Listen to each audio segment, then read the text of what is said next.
Mes parents ont dit à mon frère de prendre ma maison parce que je n'ai pas de famille. Je suis un homme célibataire dans la trentaine. J'ai un frère de 29 ans qui a déjà 4 enfants. Il a eu son premier à 22 ans, le second 1 an plus tard, le troisième 2 ans après, et le quatrième est né il y a quelques mois. Sa femme et moi ne nous entendons pas du tout. Elle aime toujours essayer de me provoquer en se montrant supérieure, puis elle se transforme en reine du drame auto-victimisante extrême si jamais je riposte.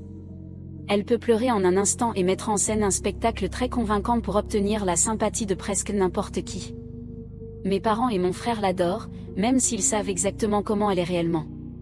Ils s'en fichent parce qu'elle est très belle, je lui accorde cela, mais elle est tellement insupportable que je ne pourrai jamais être attirée par elle. Elle refuse également de trouver un emploi, même si elle a un diplôme universitaire. Ma mère l'aide volontiers avec les enfants toute la journée, donc leurs finances dépendent entièrement de mon frère. Cela signifie également qu'ils ne peuvent se permettre de vivre nulle part ailleurs que chez mes parents, ce qui pose un problème de vie privée, étant donné qu'ils vivent tous sous le même toit dans une maison de 3 chambres construite dans les années 60. En grandissant, mon frère cadet était clairement le préféré. Nous avons 3 ans de différence, mais il a développé un complexe de supériorité parce que je subissais de sévères punitions si jamais je me défendais contre ses frasques. À l'époque, il était évident que mes parents l'aimaient beaucoup plus, car il obtenait la part du lion de tout, sauf si des gens leur faisaient des remarques, ce qui arrivait assez souvent de la part d'autres membres de la famille. C'est pourquoi mes parents nous ont tous déménagés à environ 150 miles de là, afin qu'ils ne nous voient que pendant les vacances, étant donné que c'était un trajet de 3 heures. Mon frère est devenu physiquement abusif envers moi à plusieurs reprises, flirtait sans cesse avec ma première petite amie au point où elle a rompu avec moi, et se moquait de tous mes malheurs. Mes parents me disaient juste de me débrouiller chaque fois que j'étais contrariée. Je ne recevais un traitement égal que lorsque mes parents voulaient sauver les apparences. C'était plutôt drôle de voir leur tête quand ils devaient me traiter de la même manière que mon frère pour les anniversaires et Noël, parce que d'autres personnes étaient présentes. Nous avions des parents très curieux et aimant les potins, donc mes parents faisaient de leur mieux pour cacher ce qui se passait réellement et me menaçaient de me prendre toutes mes affaires si je disais quoi que ce soit. Quand j'ai eu 18 ans et que j'ai quitté la maison, mes parents étaient ravis. Cela signifiait qu'ils n'avaient plus à subvenir à mes besoins. Je n'avais même pas encore terminé le lycée quand j'ai déménagé, mais dormir sur des canapés était bien mieux que de vivre avec eux. J'ai eu peu de contact avec eux depuis que j'ai quitté la maison. Ils ne sont même pas venus à ma remise de diplôme de lycée, mais je n'en avais plus rien à faire à partir de ce moment-là. Je ne voyais mes parents et mon frère que pendant les vacances, comme le reste de la famille. Le début de la pandémie en 2020 ne m'a pas été favorable. J'ai perdu mon emploi et je n'ai pas pu renouveler le bail de mon appartement, car mon colocataire avait également perdu son emploi et aucun de nous ne pouvait se permettre de payer avec les allocations chômage. C'était un appartement en location de 2 chambres que j'aimais beaucoup. À la fin du bail, mon colocataire est parti plus tôt pour retourner vivre chez ses proches, et j'ai dû vendre presque toutes mes affaires parce que j'allais bientôt être sans abri si je ne réduisais pas drastiquement mes possessions. Je n'aurais vraiment pas dû louer un endroit si cher, mais j'aimais mener la grande vie jusqu'à ce que la vie me rappelle que je devais vivre plus modestement pour économiser davantage d'argent. J'avais un plan. Je possède un camion simplement parce que j'ai toujours aimé les camions, alors j'ai trouvé une caravane pour 1 000 $ en bon état et je l'ai installée sur mon camion pour pouvoir y vivre temporairement. Cela devait être provisoire, mais j'y ai vécu bien plus longtemps que prévu. À l'origine, j'espérais pouvoir vivre dans la caravane chez mes parents, où résidaient toujours mon frère et sa famille. Mais quand j'ai demandé à mes parents de me laisser rester un moment, ils ont dit qu'ils avaient une maison pleine et ne voulaient pas de moi là-bas. De plus, nous ne nous étions pas bien entendus depuis plus de 10 ans. Ils ont dit qu'ils accepteraient de me laisser garer ma caravane là-bas si je payais un loyer équivalent à celui d'un appartement dans ma région, ce qui était bien trop cher pour juste garer ma caravane. J'étais sans emploi et essayais d'économiser autant que possible de mes allocations chômage jusqu'à ce que je trouve un nouvel emploi. Autant vivre dans un appartement avec le prix qu'ils demandaient. Mes parents trouvaient ma caravane laide et m'ont dit de partir. Nous n'avons pas trouvé d'accord et ils trouvaient toujours hilarant que je doive vivre dans une caravane. Mon frère s'est joint à eux pour se moquer de moi et me traiter de clochard. J'ai garé mon camion et ma caravane sur le parking d'un magasin pour dormir la première nuit où je n'avais nulle part où aller. J'étais terrifiée à l'idée que quelqu'un essaie de cambrioler la caravane, donc je n'ai pas bien dormi cette nuit-là. Il n'y avait nulle part ailleurs où aller, car tous les autres membres de la famille qui possédaient des maisons étaient assez loin, et tous mes amis vivaient dans des appartements. J'étais également très attachée à ma région et ne voulais pas partir. J'avais fait transférer mon courrier chez un ami, c'était le seul moyen pour moi de recevoir encore mon courrier. Trouver un endroit stable pour garer la caravane était assez difficile. J'ai cherché un emploi similaire à mon ancien, ce qui a pris des mois de vie nomade en caravane.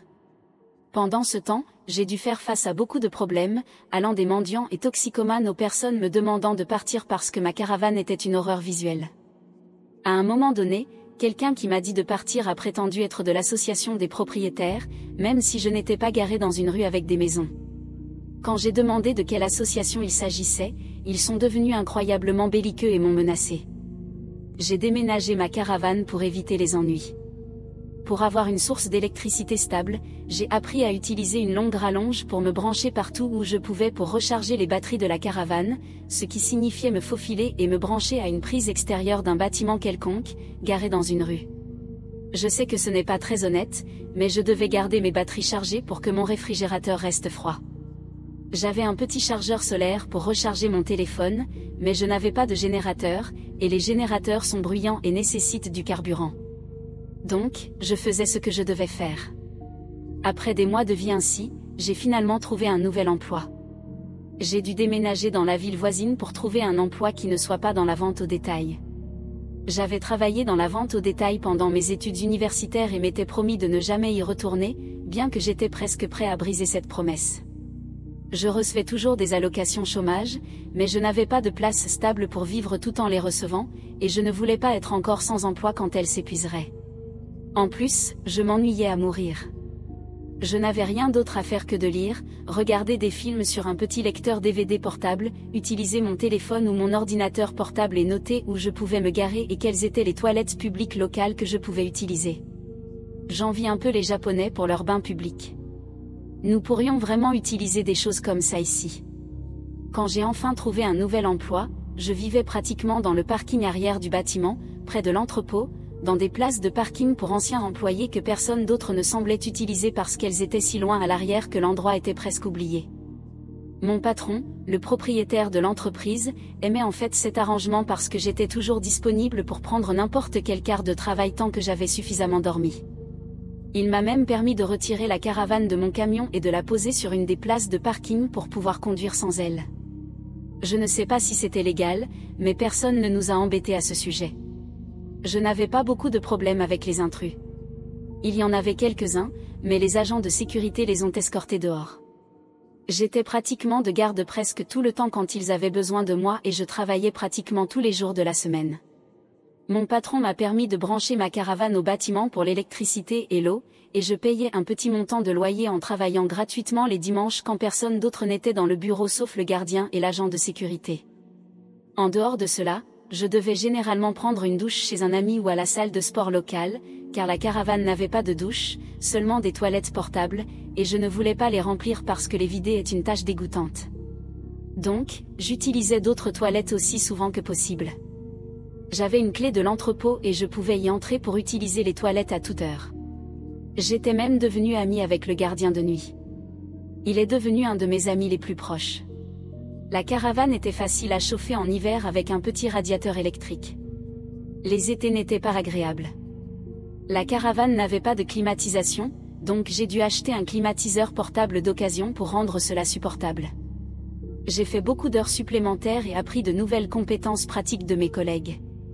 Finalement, au milieu de cette année, j'ai obtenu un meilleur poste dans l'entreprise en tant que superviseur et commencé à gagner un meilleur salaire que dans mon ancien emploi. C'est là que j'ai décidé que je voulais une maison. L'angoisse de perdre mon appartement m'a fait réaliser que j'avais besoin de quelque chose de beaucoup plus stable à long terme. J'ai cherché quelque chose près de mon travail, à seulement 2 miles de là, j'ai trouvé une maison préfabriquée de 3 chambres sur une petite propriété. J'ai réussi à l'obtenir pour $10 000 de moins que le prix demandé. J'ai utilisé presque toutes mes économies pour l'acompte et obtenu un prêt hypothécaire. Enfin, je n'avais plus à vivre dans une caravane. Il y avait suffisamment de place pour que je puisse garer mon camion derrière la maison et installer la caravane dans le jardin. Je l'ai donc mise là comme un petit bâtiment supplémentaire, au cas où je voudrais l'utiliser à nouveau. Une fois installé dans la maison, j'ai été assez idiot pour me vanter sur Facebook. Ma famille a vu le post, et c'est là que les problèmes ont vraiment commencé. Quelques semaines plus tard, mes parents et mon frère, avec sa famille, sont venus visiter complètement à l'improviste pour voir ma maison. Je ne leur avais même pas donné mon adresse, alors comment ils ont trouvé où je vivais, je ne sais toujours pas. Aucun de mes amis n'a avoué, et aucun membre de la famille n'était venu me rendre visite avant cela. Donc, je me demande s'ils m'ont suivi du travail ou quelque chose du genre. Cela ne me surprendrait pas.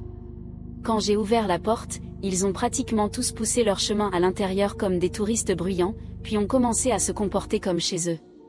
Ma belle-sœur avait toujours ce sourire en coin étrange qu'elle me lançait à plusieurs reprises, et ce n'est que plus tard que j'ai compris pourquoi, et cela m'a rendu plus en colère qu'un taureau sous stéroïdes piqué par un frelon. Mes parents ne cessaient de dire que j'avais tellement d'espace maintenant et que c'était trop pour quelqu'un comme moi, qui n'avait ni femme ni enfant. Mon frère n'arrêtait pas de faire des remarques sur le fait que ma maison était plus spacieuse que celle de nos parents et qu'elle était plus proche de son travail. Les signaux d'alarme étaient partout, je le savais. Finalement, mon frère m'a demandé de parler en privé. Tout le monde est sorti de la pièce et s'est regroupé sur le porche avant. C'est là que j'ai compris qu'ils avaient planifié quelque chose. Mon frère m'a dit que la maison était trop grande pour moi seul et qu'il devrait emménager avec sa famille parce que sa femme était enceinte du 4e enfant et que ma maison était beaucoup plus proche de son travail. Il a ajouté que j'avais déjà la caravane, donc je pouvais y vivre dehors pendant qu'il vivait dans la maison principale. Il n'a jamais parlé de me payer un loyer. Rappelons que Dan a un bon emploi. Il a également commencé à parler de changement et même de couvre-feu, disant que je ne pouvais pas entrer et sortir de la maison sans préavis. Si ce n'était pas mon frère, j'aurais pensé que la personne avec qui je parlais avait perdu la raison, mais Dan avait depuis longtemps perdu la tête grâce à nos parents qui le traitaient comme le centre du monde. J'ai essayé de parler, mais il n'arrêtait pas de parler par-dessus moi comme si je n'avais aucun mot à dire. Il n'y avait aucune chance que je loue ma maison ou des parties de ma maison à lui. D'autres personnes, peut-être, juste pour rembourser plus facilement l'hypothèque, mais certainement pas à lui ou à sa femme insupportable. J'ai entendu parler de ce genre de situation dans des vidéos en ligne plusieurs fois, mais je n'aurais jamais pensé la vivre, car cela me semblait si absurde. Mais mes parents, mon frère et ma belle-sœur correspondent tous au profil de narcissiques égocentriques. Alors, j'ai pris mon téléphone et j'ai commencé à enregistrer, puis je l'ai gardé en main. Dan n'a même pas semblé s'en soucier ou le remarquer et a continué à parler avec ses bras en l'air sur toutes les raisons pour lesquelles il avait besoin de ma maison, puis il est passé à agir comme si c'était déjà fait et à essayer de me tendre la main pour sceller l'accord.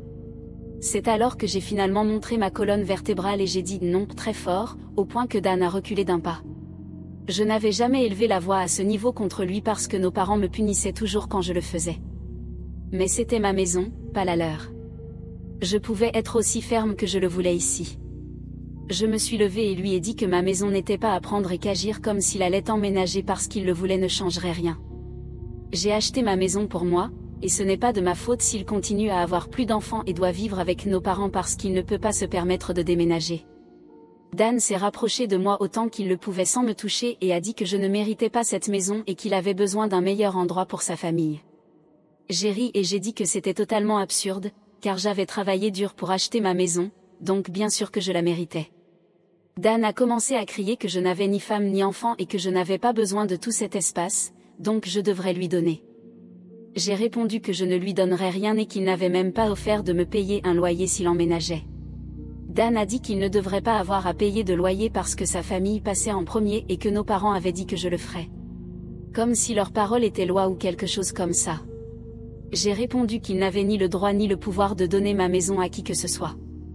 À ce moment-là, mes parents et ma belle-sœur ont fait irruption par la porte d'entrée et m'ont entouré pour essayer de me forcer à accepter. Il y a eu beaucoup de cris, mais pour résumer, j'ai entendu la phrase « fais-le pour Dan » plus de fois que je ne pourrais m'en souvenir. J'ai dit qu'il n'avait aucun mot à dire dans ma vie ou ma maison et de sortir avant que je n'appelle la police. Ma belle-sœur a crié le plus fort en disant qu'elle était de nouveau enceinte et que je ne pouvais pas lui faire ça. J'ai répondu que je ne lui faisais rien, elle supposait juste qu'elle pouvait tout prendre de moi et que je le permettrais. Je n'avais aucune obligation envers elle ou sa famille.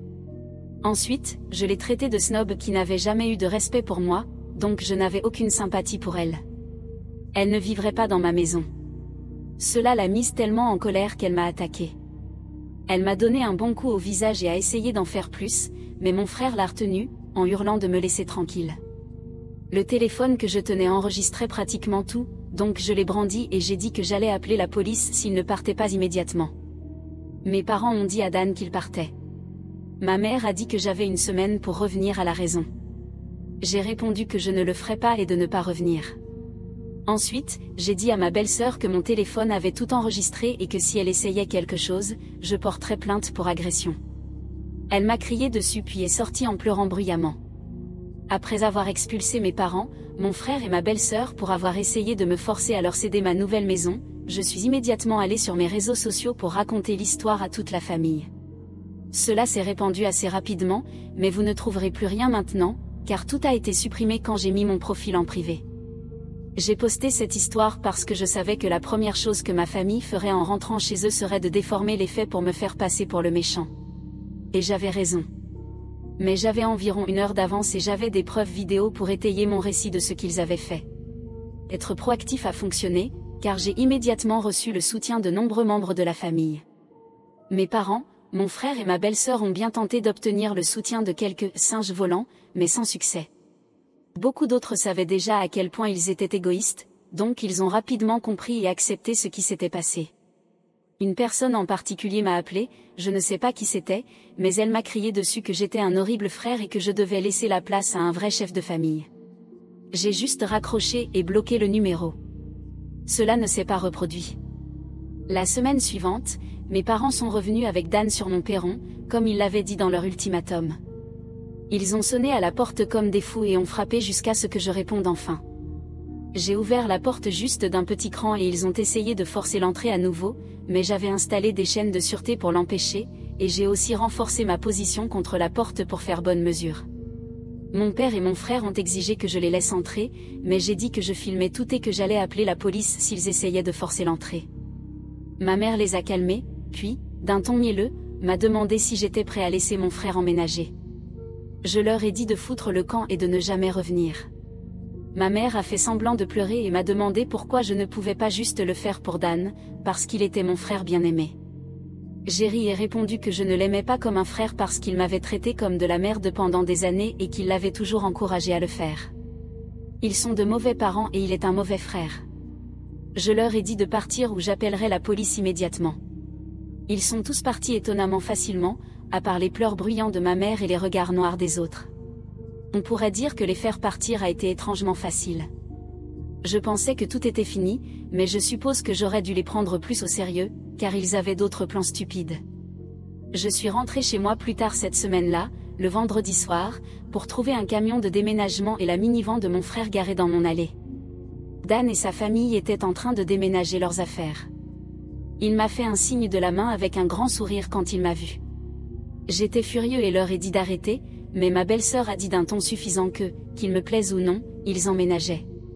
Elle a ajouté d'un ton faussement doux que ma mère avait donné son accord et que je devais toujours écouter ce que ma maman disait. Je bouillais de rage en entendant ces mots et en voyant son visage suffisant. Alors, je me suis enfermée dans mon camion pour appeler la police immédiatement. Quand ils ont réalisé ce que je faisais, ma belle-sœur a commencé à frapper à ma vitre en criant que je ne pouvais pas leur faire ça, qu'ils avaient besoin de la maison. Elle a pleuré en demandant pourquoi je ne pouvais pas juste le faire pour Dan. J'ai répondu, va te faire foutre, Dan. C'est ma maison, pas la sienne. Elle a menacé de rayer la carrosserie de mon camion si je n'arrêtais pas d'appeler la police, ce que l'opérateur du 911 a entendu grâce à la fenêtre légèrement ouverte. J'ai dit à ma belle-sœur que si elle endommageait mon camion, je la poursuivrais en justice. Elle a eu l'intelligence de reculer. Quand la police est arrivée, Dan et ma belle-sœur, avec leurs enfants, s'étaient enfermés dans ma maison. J'ai expliqué aux policiers ce qui s'était passé et leur ai montré ma nouvelle carte d'identité avec mon adresse actuelle. Ensuite, quand nous sommes allés à ma porte d'entrée, j'ai vu qu'ils avaient changé la serrure, et l'ancienne serrure était posée sur le porche avec son centre percé et la perceuse utilisée à côté, avec un ensemble de forêts. J'ai montré la serrure cassée et la perceuse, puis j'ai raconté aux policiers les événements précédents. Je suppose que Dan avait appelé nos parents à un moment donné après mon arrivée, car ils sont arrivés pendant que je parlais aux policiers. Mes parents ont immédiatement menti en disant que j'avais accepté de louer ma maison à mon frère et sa famille. J'ai dit que c'était un mensonge facile à prouver d'une manière ou d'une autre. Dan et ma belle-sœur sont enfin sortis de la maison avec des papiers en main, tous deux avec un air très satisfait, comme s'ils m'avaient battu. Ils avaient en fait rédigé et imprimé un faux contrat de location, mais ma signature n'y figurait pas. Il y en avait une, mais elle ne ressemblait en rien à mon écriture. Je ne pense pas qu'aucun d'eux n'ait jamais vu ma signature, donc c'était incroyablement stupide de leur part. J'ai dit à mes parents et à Dan que c'était de la fraude flagrante, et si la police enquêtait, ils le découvriraient facilement, et je ne pensais pas que cela leur ferait du bien d'aller en prison. J'ai aussi dit que je prendrais un avocat et les poursuivrais pour les dommages si quelque chose m'avait été volé ou cassé, et que j'appellerais également les services de protection de l'enfance. Dan est devenu pâle et a eu l'air vraiment effrayé en entendant tout cela, mais ma mère s'est interposée et a insisté pour que je le fasse pour Dan et que je vive dans la caravane, pour qu'il puisse enfin avoir une maison familiale. J'ai crié que si elle pensait que c'était une si bonne idée, elle pouvait le faire pour Dan elle-même et lui donner sa maison. Les policiers ont séparé ma mère de moi, et j'ai dit que je voulais qu'il parte immédiatement ou je porterais plainte. J'ai mentionné que je filmerais tout et que les papiers étaient manifestement faux, avec ma signature grossièrement falsifiée, et que j'avais une vidéo de ma belle-sœur me frappant. Ce sont des délits pour lesquels je pourrais les poursuivre et ruiner leur vie. La seule raison pour laquelle je ne l'avais pas encore fait était pour le bien des enfants de Dan, alors ils avaient une chance de sortir. En entendant cela, mes parents ont enfin compris qu'ils ne pouvaient pas me forcer. Ma mère s'est rendue et a dit qu'elle mettrait fin à cela, puis est allée parler doucement à ma belle-sœur. Pendant ce temps, mon père parlait à Dan. Ma belle-sœur a commencé à pleurer bruyamment et à déchirer les faux papiers de location en petits morceaux, qu'elle a jetés comme de la confetti, avant qu'un policier ne lui dise de les ramasser ou il la verbaliserait pour délit d'ordure. Les policiers avaient tous un air de « je ne suis pas payé assez pour ça ». Dan a dû dire à ses enfants de remonter les affaires dans le camion de déménagement. Les enfants pleuraient tous et l'aîné sanglotait qu'il n'aurait pas sa propre chambre maintenant. Ma belle-sœur et Dan ont rassemblé leurs enfants pour tenter une dernière tentative pathétique de me faire culpabiliser avec leur triste routine familiale. Je jurerais qu'ils avaient répété cela à l'avance. Tous les enfants avaient le même regard suppliant et la lèvre tremblante. Ma belle-sœur caressait son ventre rond et regardait comme un chiot triste, et mon frère faisait la tête la plus triste possible en disant « S'il te plaît, ne fais pas ça. Nous avons besoin de cette maison. » Mais je n'ai pas cédé et leur ai dit de continuer à emballer. Tous les enfants et ma belle-sœur ont redoublé de pleurs, et Dan m'a crié dessus « Es-tu satisfait de toi-même ? Tu nous as refusé une maison parce que tu es trop égoïste pour partager et aider la famille. » J'ai ri comme un fou et répondu que ce qu'il essayait de faire était de prendre, pas de partager, et qu'aucune quantité de pleurs ne me ferait les laisser emménager parce qu'il n'était plus mon frère. C'était juste un prétentieux qui pensait pouvoir tout me prendre, comme quand nous étions enfants. Dan a commencé à m'invectiver jusqu'à ce que les policiers lui disent de se calmer, sinon il le menotterait. Il a mordu ses lèvres et avait l'air à la fois effrayé et extrêmement en colère. J'ai demandé aux policiers s'ils pouvaient rester jusqu'à ce que mes parents, mon frère et ma belle-sœur soient partis, et ils ont dit qu'ils n'avaient pas l'intention de partir avant que ce soit réglé. En fait, en quelques minutes, 2 policiers supplémentaires sont arrivés pour une raison quelconque, mais cela a donné à mes parents une incitation supplémentaire à se dépêcher. J'ai demandé à Dan de me donner les clés de la nouvelle serrure qu'il avait installée sur ma porte. Il a été vraiment réticent à les remettre, puis au lieu de me les donner, il les a jetés dans la rue et dans une bouche d'égout en disant de les chercher moi-même. Mais un des policiers l'a réprimandé et l'a forcé à les récupérer. Il a dû soulever la grille pour les atteindre et s'est sali dans le processus. Quand il a récupéré les clés, il les a simplement jetées dans ma main. Je leur ai ensuite dit de partir et de ne jamais revenir. Ma mère a dit que je serais reniée pour cela, comme si c'était une menace pour moi. J'ai répondu de manière sarcastique « Oh non, cela signifie que je ne pourrai plus venir à vos fêtes où je suis toujours traitée comme de la merde parce que Dan a toujours été votre préféré. Vous m'avez traité si mal en grandissant que si Dan avait besoin d'un donneur d'organes, je ne lui donnerais rien. Alors faites comme vous m'avez toujours dit de faire quand vous me traitiez mal, encaissez. » Mes parents étaient abasourdis par ce que j'avais dit, et les policiers les regardaient d'un air sévère. Je vous assure, si vous voulez mettre des parents méchants sur la sellette, confrontez-les devant des policiers, car ils ne feront probablement rien de vraiment stupide. Ma mère a commencé à pleurer et s'est cachée dans la veste de mon père. Mon père avait l'air plus défait que jamais. Dan et sa famille m'ont évité complètement en finissant de charger le camion de déménagement. Je me suis assurée que rien à moi n'avait été volé, bien que je n'ai pas eu encore beaucoup de meubles. Ils ont tous regagné leur véhicule et ma belle-sœur me regardait avec méchanceté jusqu'à ce que mon frère la force à conduire la minivan à la maison. Dès qu'ils sont partis, j'ai reposté en ligne pour raconter ce qui s'était passé. Mes parents étaient trop embarrassés pour essayer de défendre leurs actions cette fois-ci. La famille était quelque peu divisée auparavant, mais après cet incident, c'était un raz-de-marée en ma faveur. Presque toute la famille était de mon côté, et ceux qui ne l'étaient pas ne prenaient parti pour personne. Peu importe combien mes parents essayaient de dire qu'ils le faisaient pour Dan, personne ne les écoutait plus. Beaucoup de membres de la famille que je pensais ne pas me soutenir l'ont fait, y compris les anciens singes volants, donc je suppose qu'ils en avaient enfin assez. À ce moment-là, j'ai proposé d'accueillir la moitié de la famille à Noël dans ma nouvelle maison. Mes parents n'étaient pas invités. Je n'étais pas bloquée sur le profil de mon frère et de ma belle-sœur, étonnamment, et j'ai vu que ma belle-sœur avait eu son 4e bébé début novembre. Ils vivent toujours avec mes parents.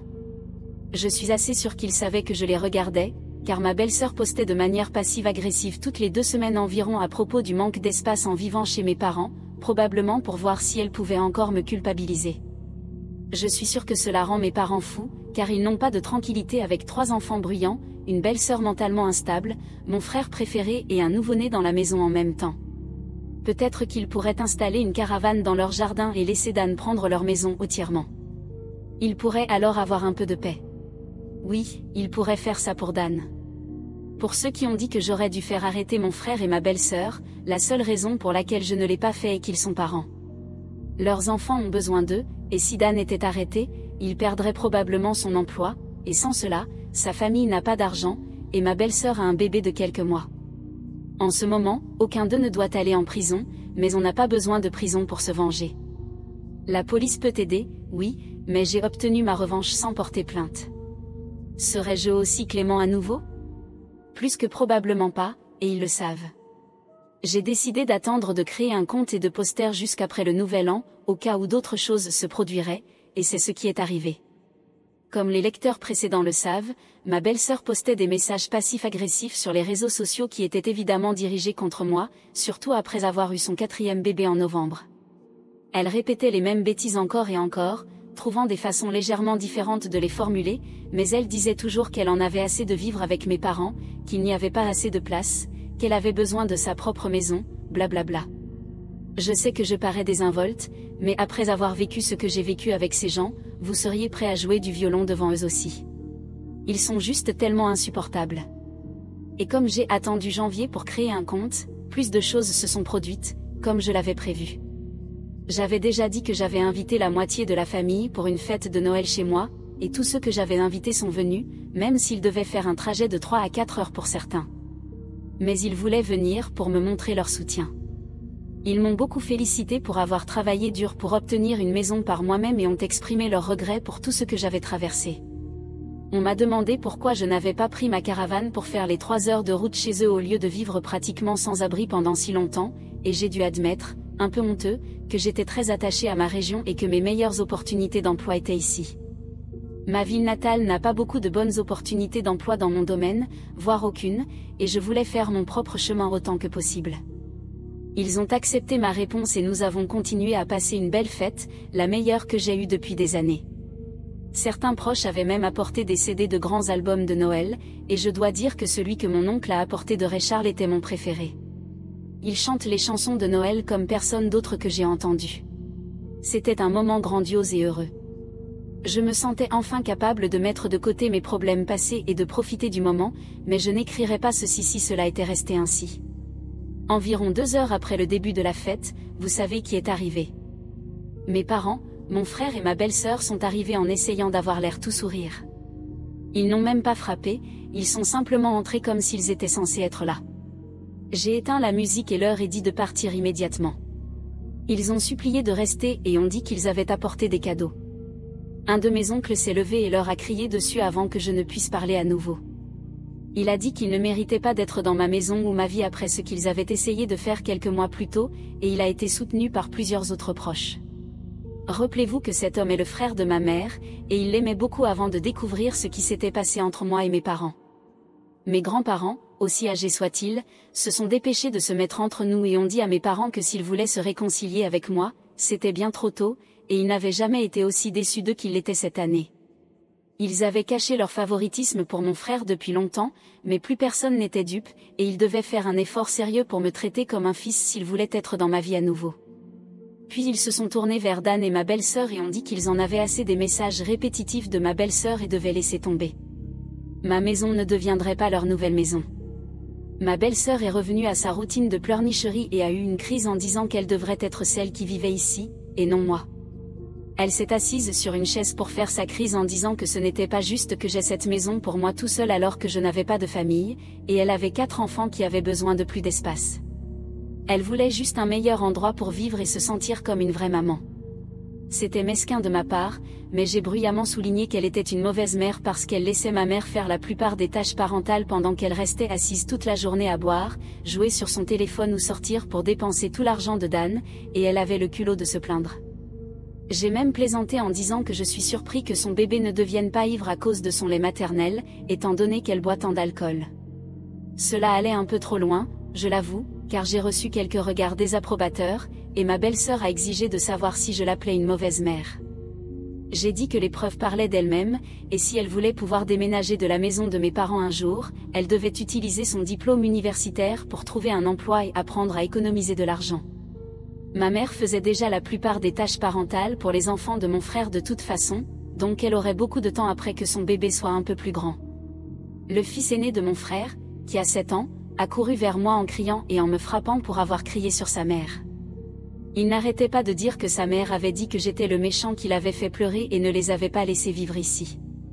Mon frère a attrapé son fils pour l'éloigner, mais tous les autres membres de la famille sont intervenus, et c'est devenu une sorte d'intervention familiale contre ma belle-sœur et mon frère. Elle pleurait, son nouveau-né pleurait, ses enfants pleuraient, et même Dan était presque en larmes sous les réprimandes verbales. Il a fini par s'asseoir sur le repose-pied où je range mes chaussures près de la porte d'entrée, ayant l'air complètement défait. Il ne pouvait regarder personne dans les yeux.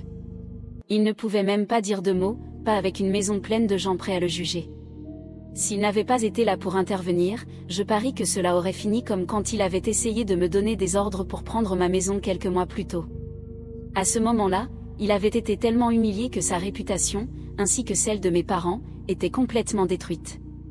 Mes parents, mon frère et ma belle-sœur sont finalement partis en défaite, et la fête a repris. Nous avons tous évité de parler de ce qui s'était passé pour le reste de la soirée. Comme la plupart des adultes avaient bu, tout le monde est resté la nuit chez moi. J'ai même laissé certains dormir dans la caravane pour qu'il y ait suffisamment de place. Je dois admettre que cela fait une bonne maison d'amis. Mes proches voulaient aussi une visite de la caravane plus tôt et disaient qu'ils ne pouvaient pas croire que j'avais vécu là-dedans pendant environ 2 ans. Le matin de Noël, j'étais debout plus tôt que tout le monde et j'avais préparé du café frais et de l'ibuprofène pour ceux qui avaient mal à la tête à cause de l'œuf nog. J'ai été complimentée pour être un hôte bien plus agréable que mes parents ne l'avaient jamais été, et nous avons tous convenu de refaire cela l'année prochaine. Après Noël, ma belle-sœur a enfin arrêté de poster des messages évidents contre moi et a même supprimé tous les anciens.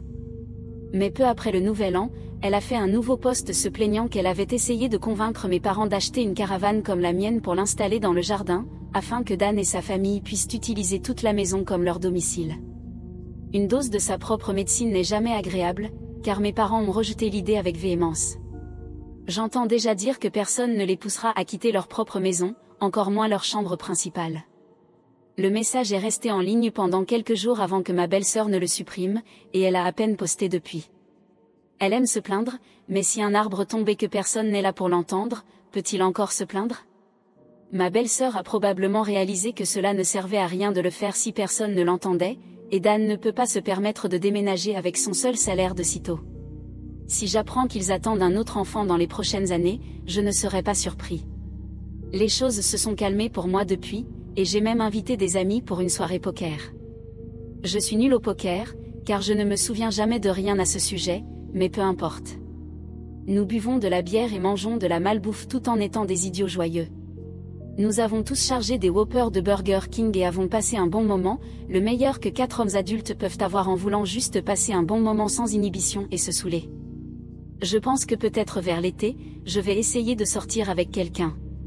Je ne rajeunis pas, alors croisons les doigts que cela se passe bien. Ma caravane est maintenant stationnée dans ma cour et je dois admettre qu'il y a des jours où je vais là-bas juste pour y passer du temps. J'y ai vécu pendant 2 ans, c'est comme ma deuxième maison. Peut-être qu'un jour, je l'utiliserai réellement pour camper, comme elle est censée l'être.